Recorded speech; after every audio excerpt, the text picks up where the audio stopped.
এই যে ভাই ব্রাদার আপনারা আপনাদের কাছে শুনলে বলেন যে আমরা প্রেম করে বিয়ে করছি, আমরা রিলেশন করে বিয়ে করছি। এত প্রেম যে মা বাপরে না জানায় আপনারা ভাইগে চলে যান।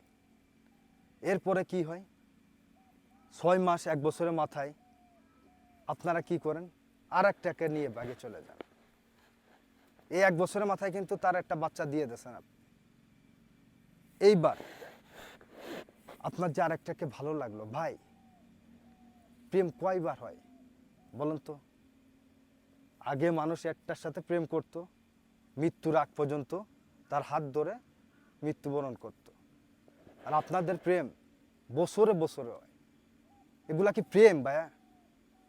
এগুলা কি আপনারা প্রেম করেন নাকি লীলা খেলা করেন কোন তো? আপনাদের কাছে জিজ্ঞাসা করলে বলেন যে এটা আমাদের নবীর সুন্নত, নবী তো অনেকগুলা বিয়ে করছে। আর মিয়া নবী বিয়ে করছে আর আপনি কি করতেছেন? আপনি তো মিয়া একক তো নামাজও পড়েন না, আপনি চলতেছেন ইহুদি খ্রিস্টান অমুসলিমদের মতন, আবার বিয়ে করার সময় আপনি নবীকে টান দেন। ফাইজলামি পাইছেন আপনারা? এইসব ফাইজলামি বন্ধ করেন, এসব লুচ্চামি বন্ধ করেন, বন্ধ করে ভালো হয়ে যান, বুঝছেন? এই যে একটা জায়গা সন্তান বানায় রেখে গেলেন, এই সন্তানের অভিশাপ আছেন আপনার। একটা মেয়েকে বিয়ে করলেন, এই মেয়ের একটা অভিশাপ আছে না?